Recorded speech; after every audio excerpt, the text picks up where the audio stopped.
During World War II, American tank crews duked it out with Nazi panzers in a high-explosive duel to the death.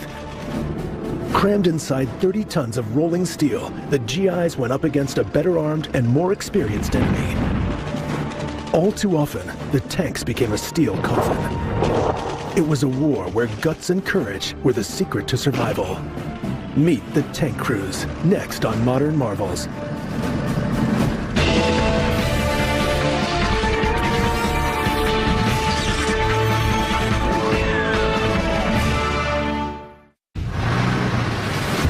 The tank that put the teeth into an American armored division in World War II was known officially as Medium Tank M4. But to the 5 GIs that manned each of these steel monsters, it's better remembered as the General Sherman.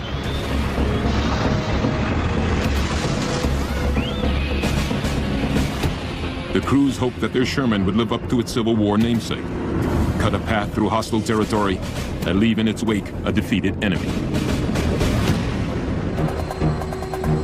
The Sherman was conceived not too many years earlier, before America was even at war, as a weapon intended to help the infantry out of a tight spot.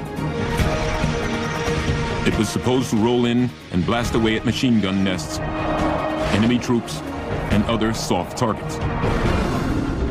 But on the battlefields of Europe, the Sherman was forced to take on a much deadlier job, shooting it out, point blank, with enemy tanks.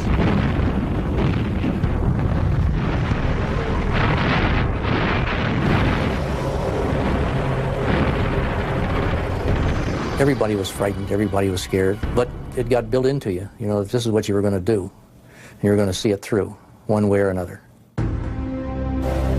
What are you going to do? You're going to rebel and try and just refuse to get back in? You just didn't do it. Every day you would just say, man, if I can just make it through today, I got it made. But that came up every day.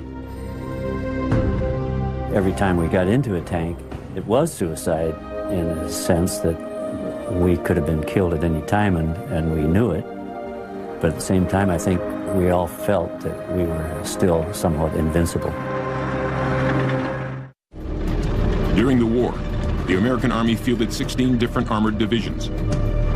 They were outfitted with a mix of 2 types of tanks: a small tank named the General Stuart and a heavier Sherman tank.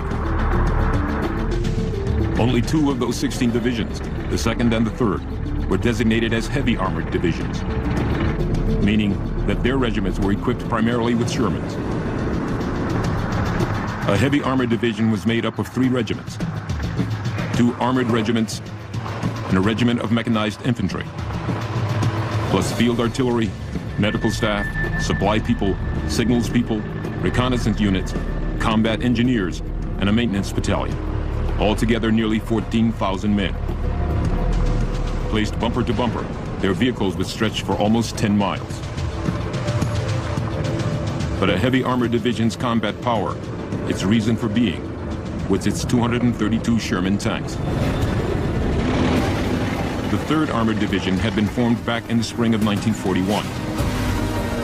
In camps across the United States, the men spent almost 2 years learning the technology and the tactics of armored warfare and how to work together as a team. Once in England, they trained for 10 more months and prepared themselves for the invasion of Europe.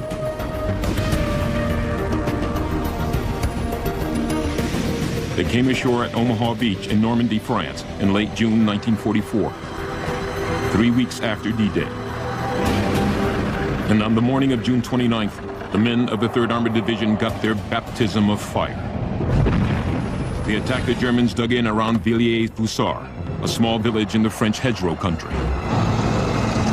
In the dense tangle of trees and narrow roads, the American tankers came face to face with the big German tanks with guns, described by one GI, the size of telephone poles.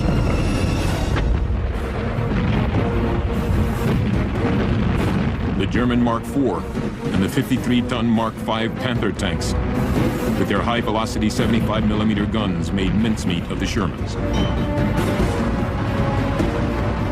The German armor-piercing shells punched through one side of the Sherman and straight out the other. In the maelstrom of close combat, tanks were quickly knocked out, blown to pieces, or set ablaze, incinerating the trapped men. An intense artillery barrage forced the German defenders into retreat, and the Americans won the battle. But the tankers had suffered a terrific beating. Belton Cooper was a 25-year-old ordnance officer in the 3rd Armored Division, tasked with recovering and replacing the battle-damaged tanks. All morning long, they started bringing in these tanks with these broken and twisted bodies inside, and I was absolutely devastated. I thought, Cooper, how in the hell are we going to win this war? The Germans are shooting the hell out of these tanks. I mean, that's the first time I seriously doubted if we could win this war. The Germans were just devastating us. They would just slaughter us right and left. At the end of its first day of the war, the 3rd Armored Division had lost 351 men and 31 tanks. The relentless power of the German tanks had caught the American crews off guard. They were clearly outgunned by the panzers of Hitler's Third Reich. The American tankers had learned an unexpected lesson. Their Sherman was not the best tank, as they had been led to believe. At 69 tons, the German King Tiger tank was nearly twice the size of the Allies' main battle tank, the Sherman. Tank crews will return in a moment. The first confrontation with Nazi tanks in Normandy, France in June 1944 proved to the tankers of the American Armored Force that their M4 Sherman was no match for the enemy tanks. Too many Shermans and too many trained crewmen had been lost in the fight. It was really a policy that was adopted at the beginning of the war that caused the loss of these soldiers. It was a matter of the American government chose production over research and development and made production paramount. Research and development of new tanks became a low priority for the U.S. Army at the end of World War I. In 1920, Congress passed the National Defense Act, which reorganized the post-war Army and abolished the fledgling tank corps. Innovation virtually came to a standstill. The only new ideas came from an eccentric inventor named Walter Christie. In this 1931 film, a radical Christie design is put through its paces for the Army brass. Christie's secret was a unique suspension that transformed the tank into something like a sports car with a cannon. But the Army's response was less than enthusiastic. The Army had a lot of problem dealing with him because he was eccentric and he insisted on everything being his way, and the Army couldn't modify or change it. And eventually they just gave up dealing with him. Frustrated by the Army's indifference, Christie took his ideas to Europe. Ironically, many of the German tanks that the U.S. Army would come up against in World War II sported a Christie-style suspension. Left without a tank corps to supervise the development of armored fighting vehicles, the infantry and the cavalry branches designed their own tanks.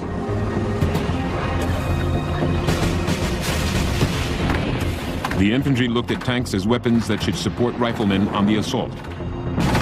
They needed to be maneuverable and pack a lot of firepower.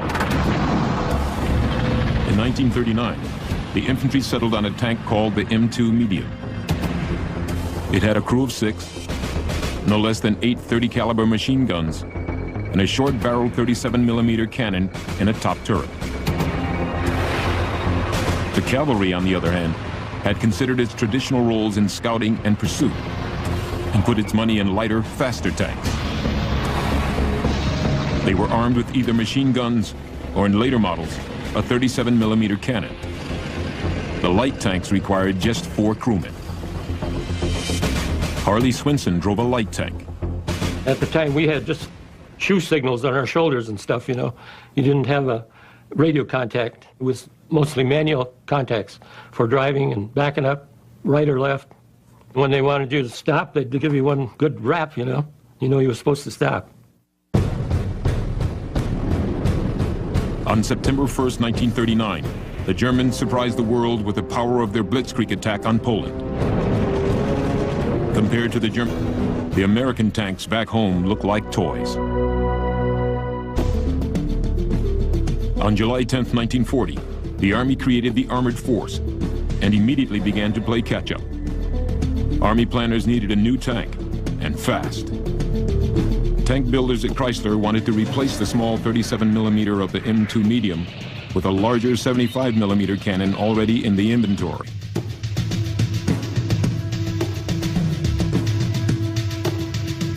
But they hadn't yet figured out how to mount that big gun in a rotating turret. So they kept the 37mm gun in the top turret and mounted the larger 75 in a sponson on the side of the tank. Called the M3 Medium, the new tank made its spectacular public debut in April 1941 at Chrysler's giant Detroit tank arsenal.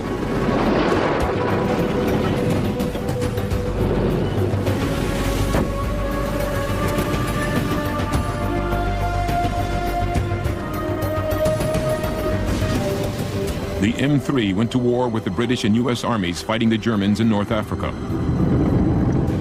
They found that since the 75mm gun had a very limited traverse, it was difficult to aim. The whole vehicle had to be moved to align the gun on a target, and that cost precious time in the heat of battle. But the M3 was only a stopgap. Before it was even in combat, the Army Ordnance Department was working on a new tank with the 75mm gun in a top turret. A turret that could traverse 360 degrees. In October 1941, this design was standardized as medium tank M4 and would become known as the Sherman. The first Sherman rolled off the assembly line in February 1942. Soon, tanks would be coming off the line at a rate of 2,000 a month. Chrysler's Detroit tank arsenal was the major builder of the tank, but other manufacturers like the American Locomotive Company, Ford, and the Pullman Car Company also built Shermans. The Sherman had a 5-man crew. The driver and an assistant driver worked in the hull. The loader, the gunner, and the commander worked in the turret. For them, the tank's real beauty was its simplicity. The Sherman tank was manned by farm boys that had been used to working with tractors and that sort of thing. When they sat down in the seat where we are right now, they weren't at a loss because mechanics had been a major part of their life. The problem in a tank is this. There's so much equipment jammed inside of this hull that what you find in it is a super tight, confined quarters that get very hot and very dirty very fast. And at full power, particularly if this tank was buttoned up, that is, the hatches down, the noise would be so much that you could barely hear yourself scream. The first Shermans out of the factory were shipped overseas to outfit British armored units fighting the Germans in North Africa. In their first combat in September 1942, the British knocked out some enemy tanks and lost a couple of Shermans. The fight ended more or less in a draw. The first Shermans in U.S. hands met the enemy in Tunisia on December 6, 1942.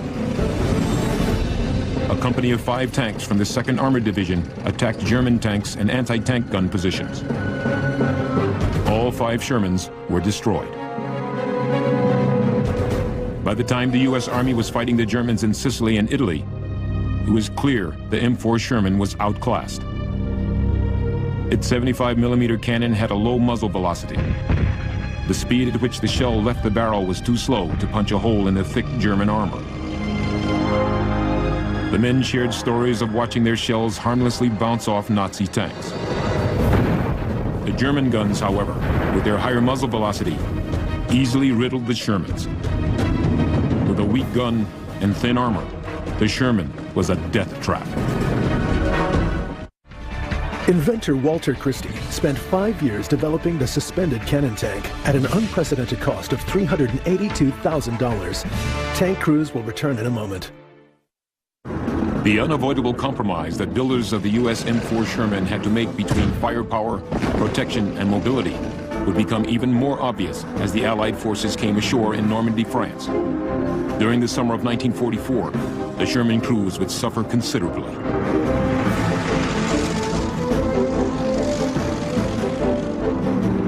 The French farm country, just inland from the D-Day invasion beaches, was a patchwork of small fields bordered by dense mounds of dirt, roots, and trees. These so-called hedgerows made perfect hiding places for the German defenders. their weapon of choice was the Panzerfaust. This German invention fired a warhead called a shaped charge. When it hit, the energy of the explosion would focus to a point, and the hot jet would melt through the armor in a split second. In this German training film, the weapon penetrates nearly 5 inches of steel, twice the thickness of the Sherman's frontal armor. You wouldn't think with a little hole as small as that to where it went through that it could do all the damage it did inside of a tank. But when it blew out inside, it just tore up everything. The Panzerfaust was similar, but far superior to the American bazooka. It didn't have the range of the bazooka, but that didn't matter in the hedgerow country. But the most lethal anti-tank weapons in Normandy were the German Panther tanks with their high-velocity 75mm guns and the bigger Tiger tanks with 88s.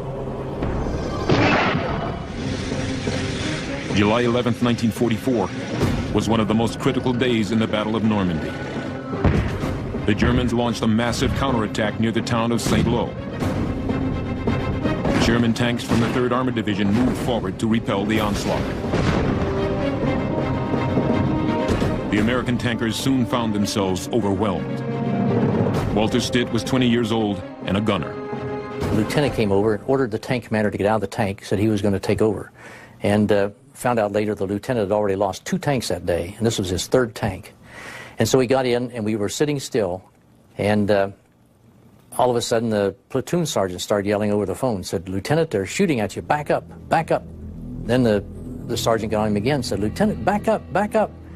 And I looked, and he just was paralyzed, and he reached over and he grabbed his mic button and pushed the button and said, "Driver, back up." And bang, just like that was hit, and the shell hit right in front of the gunner and killed the gunner and the tank commander both. Of course, then survival gets in. You said, "I got to get out of here and get out of here fast, because if they hit me once, they'll get me again." Chuck Miller was also 20 and a loader. This, too, was his first experience in combat. His commander and gunner were killed by a direct hit almost immediately. You shouldn't, but you just lose it all there for a minute there. You just don't know what's going on, and all you can think about is getting out of the tank. By July 16th, reinforcements had helped repel the German offensive at St. Lo. By then, the division had lost 87 tanks. Bert Close was 19. His tank company lost 12 of its 16 tanks. The strategy of sending tanks up roads, one behind the other, where there was no maneuverability, was terrible. One way or the other, they were just sitting ducks. 23-year-old Clement Elizondo was a gunner. There was several bad mistakes made. One, we went in with no infantry. We had plenty of infantry units around, so I don't know what happened, but it was a pretty bad mistake. I was totally disgusted both with the Sherman tank and with the people who were making the decisions on how to use it. I thought, what kind of fools did they take us for? The Army had never before experienced this kind of warfare in this kind of terrain. Every day in the hedgerows, the armored warriors learned a costly lesson. If they could break out of Normandy and the tangle of hedgerows, they would hit flat, open country, better country for maneuvering tanks. They tried by fitting a handful of Shermans with bulldozer blades. The tank dozer would knock down the hedgerow, and other tanks would rush into the breach. But this had a serious drawback. The Germans soon learned that wherever the tank dozer was, that was where the breakthrough was going to happen. The Germans then concentrated their fire at those points with murderous effect. A sergeant named Curtis Cullen of the 102nd Cavalry Reconnaissance Squadron came up with a remarkable solution. He took scrap iron girders and welded them to the front of a tank's hull. On July 22nd, a tank commanded by 31-year-old Albert Genest was fitted with Cullen's iron tusks for a secret demonstration for the Army brass.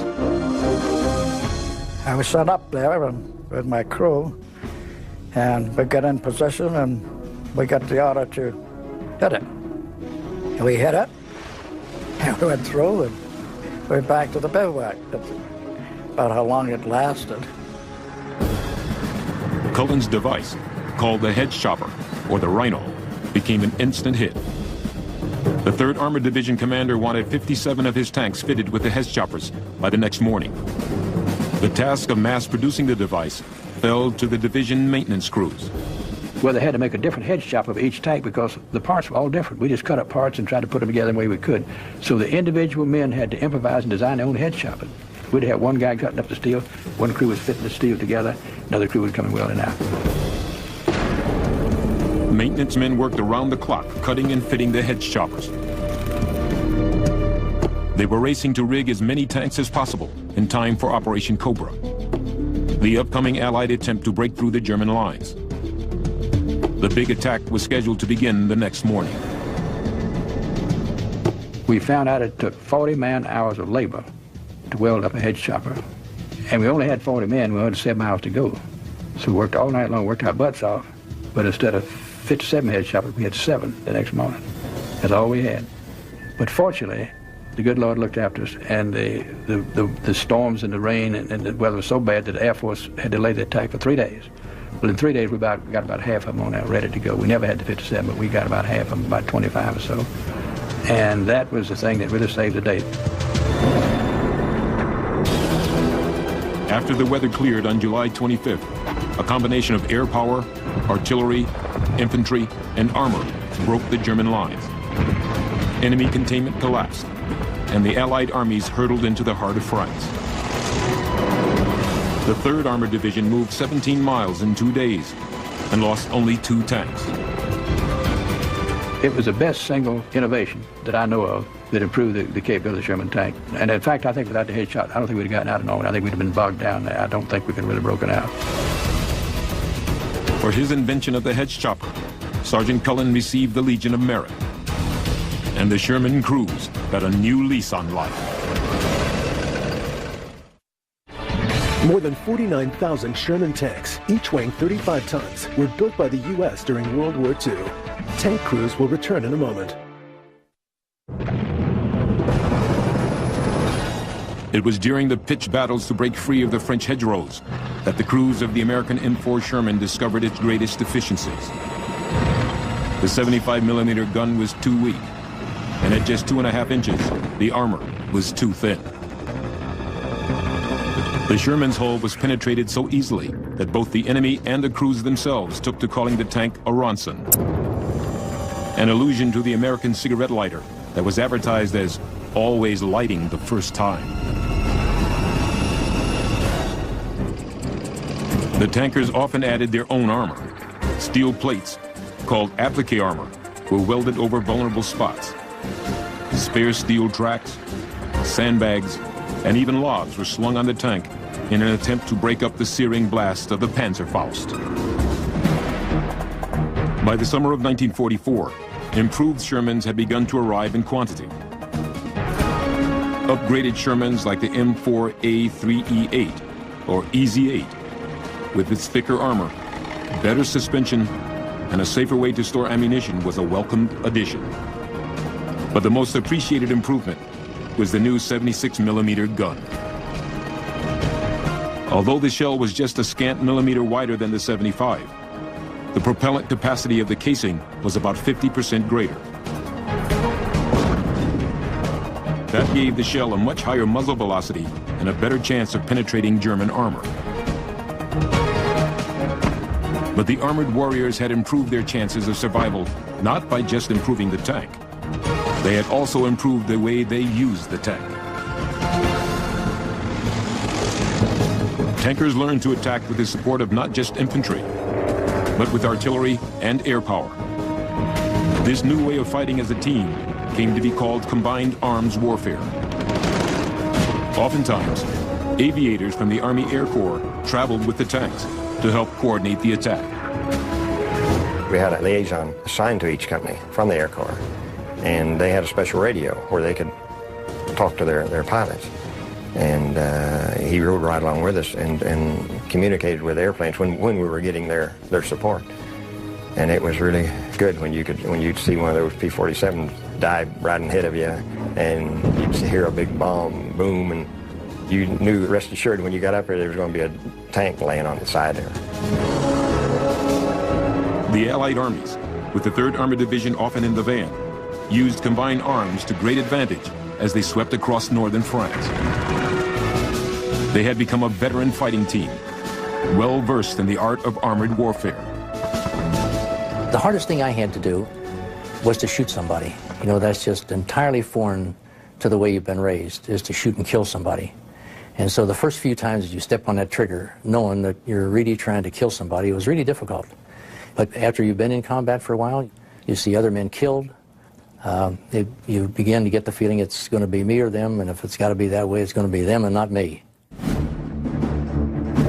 For all its problems, the Sherman had one beloved asset: reliability. The men who fought the tank appreciated its simple, dependable, rugged design. And so did the men who fixed them. A well-trained mechanic was worth his weight in gold to a mechanized army on the move. Repairs were made as close to the front as possible to help maintain the momentum of the offensive. The ordnance units in Europe were pushed farther forward than anyone thought was possible, and these units were pushed right up behind the front lines, and sometimes with shifting front lines they were the front lines. Tanks knocked out in combat were picked up by giant recovery trucks and brought back to a secure rear area called a Vehicle Collection Point, or VCP. The first step in repairing a tank often proved to be the most difficult: removing the mangled bodies of the dead crewmen. These tanks were coming to the VCP. They were just shot all to hell. I mean, you couldn't believe it, and the bodies are still in there, and we had to get the bodies out. If a guy gets hit in the head just explodes. The brains and everything just go over the tank. It's horrible. The brains get all down the turret race and the electrical wiring and the harness, and you just have to rip all that stuff out and clean it out thoroughly. Then after you do that, to replace the harness and to paint the tank all over inside. And even after you paint it, there's that still faint stench of death that comes through that paint. You're not sure, but it's always there. Shot-up tanks could be fixed, but experienced crewmen were lost for good. Once in combat, it became virtually impossible to get trained replacement crews. New crewmen were trained in a matter of days, sometimes not at all. I remember once getting a replacement. I asked the guy his name and got that, and I said, what kind of training did you get? He says, infantry. I said, did you go to Fort Knox? No. I says, have you been in a tank before? And he said, no. I said, oh my God. I said, what are you doing here? Well, we were lining up to move out, and so I put the kid in the assistant driver's seat. The next thing you know, a few shells came in. This kid gets hit, but not bad. In fact, I don't even know how bad it was. And he took off on me because we hadn't gone far. Took off running. I still, to this day, don't know his name. I never saw him again, and I never found out what happened, but that was war. Now, later on, we began to lose so many men that we had to operate with a three-man crew. We had a driver and a tank commander and a gunner. So then they sent down 2 truckloads of raw recruit infantry, brought them down, we lined them all up, said, how many of you guys have ever operated a tank? None of them have been in a tank. Some of them have never seen a tank before, not close up. So we got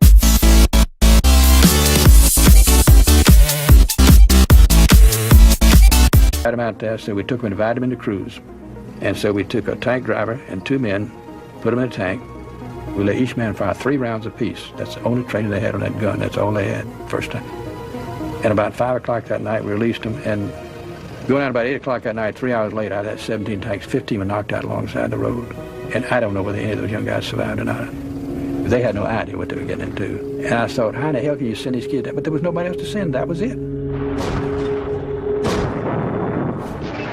By the end of August, the 3rd Armored Division had moved out of northern France and through the cities of Mons and Liège, Belgium, on their way to Germany. Major General Maurice Rose, 3rd Armored Commander, had pushed his division farther and faster than anyone thought possible. The autumn rains had turned the European countryside into a quagmire. The tracks had to be fitted with special extended end connectors called duckbills to help the tanks move through the mud. On September 12th, a reconnaissance platoon of the 3rd Armored had crossed from Belgium into Germany and occupied a small border town. For the first time since the Napoleonic Wars, a German town had fallen to an invading army.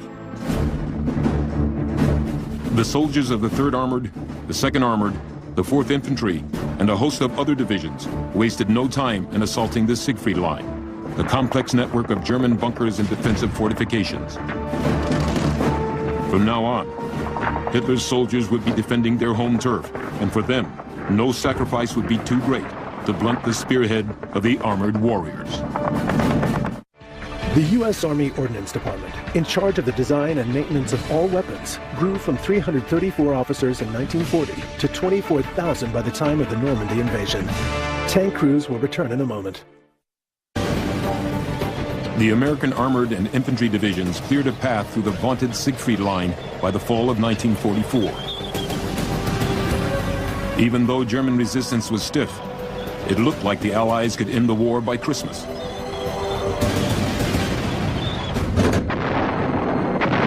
But on December 16th, the German army launched a massive counterattack and drove a deep wedge between the Allied forces. They hit with everything they had.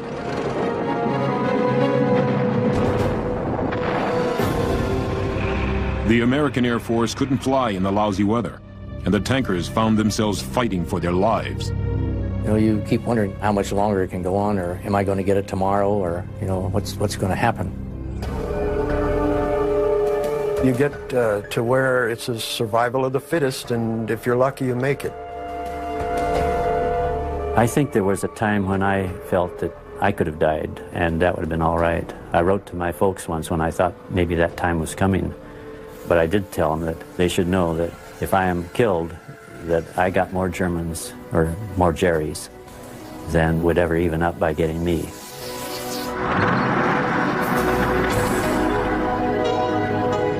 The Ardennes Offensive, the so-called Battle of the Bulge, was without a doubt the armored warriors' most desperate and miserable fight. He would lose a tank and see his crew shot all to hell, and then get back in the tank and still fight it, lose that one and lose another, and he kept going. We've had somebody lost 3 and 4 and 5 tanks and still kept fighting. Those men were courageous. The bravest men I ever saw. They were determined to hold their ground, and with the return of clear skies, they once again enjoyed the full support of American air power. The Allies attacked, and by February 1945, the 3rd Armored Division had finally reoccupied the area around the German towns of Aachen, Stolberg, and Mausbach, the region it held before the Bulge. In mid-February, the division tankers received an answer to their prayers. The Army's first heavy tank. Called the M26 Pershing, it was a radical new design, conceived from the very start as a tank killer. Built by the Detroit and Grand Blanc tank arsenals, it was armed with an incredibly powerful 90mm gun. It had a very low silhouette, with armor up to 4.5 inches thick, and a torsion bar suspension system reminiscent of what Walter Christie had tried to get the Army to adopt more than a decade earlier. The M26 more than made up for the deficiencies of the Sherman. By the end of February, 200 Pershings had been issued to the various armored units. The 3rd Armored Division got 10 and wasted no time in putting them to use. Within a week, the new heavy tanks were leading the division to its next objective in Germany, the once grand city of Cologne. Clarence Smoyer was a gunner leading the way in one of the new Pershings. We finally moved ahead more, and I remember one of the lieutenants got on the phone and he said, "Gentlemen, I give you Cologne. Let's knock the hell out of it."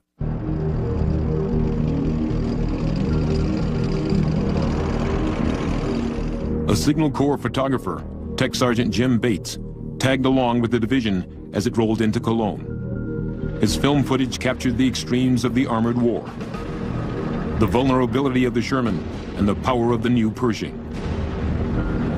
His images are some of the most dramatic and gut-wrenching of the entire war. In this shot, a Sherman has just been hit. A crewman, his foot severed in the attack, falls and bleeds to death.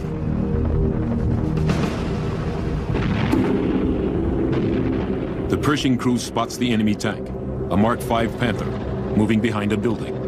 The cameraman moves ahead and continues filming as the M26 stalks its prey. So we started to fire into that building, which he was the side of. I thought maybe if we fire armor-piercing shells, they would go through the building and maybe still get him, you know. But evidently he just kept on backing up and went all the way down to the cathedral. The German tank moves into the plaza of the Grand Cathedral. The Pershing pursues. Smoyer spots his target and opens fire. And I fired first shell on the run, hit him, and then we stopped and fired another one. The German driver is killed. The commander and the gunner bail out. Smoyer fires a third time. The concussion from his gun rots the camera. Ammunition set off by the shell turns the Panther into a funeral pyre. It sat and burned for 3 days. I didn't go back and look at that afterward because I knew some of them died in there, and I spent a lot of time wondering if any of them survived, you know. It still hurts, you know. Even though they were the enemy, they're still humans. In 2 months, Germany would surrender and the war in Europe would be over. Because of its zeal to lead the way, the 3rd Armored Division was officially dubbed the Spearhead Division. But being the vanguard came with a price. The 3rd Armored lost 648 of its tanks in combat, and another 700 were damaged in action. It also suffered more battle casualties than any other armored division. 10,371 men killed, wounded, or missing, including its commander, Major General Maurice Rose. He was killed in action near Paderborn, Germany, just weeks after the assault on Cologne. During the war, Harley Swinson escaped from 3 tanks, and so did Walter Stitt. Bert Close bailed out of 4. And Clement Alessandro had survived the loss of 5 Shermans. And thanks to his job of having to account for all the battle-damaged tanks, Belton Cooper holds the distinction of seeing more destroyed Shermans than any man alive. I said, what a terrible thing war does to a young man. It takes him in the prime of his life. It demeans him, it humiliates him, it destroys the last vestiges of human dignity. You have no dignity in the army or the war at all. And I said sometimes it kills him or horribly maims him. And those of us that survive are never quite the same.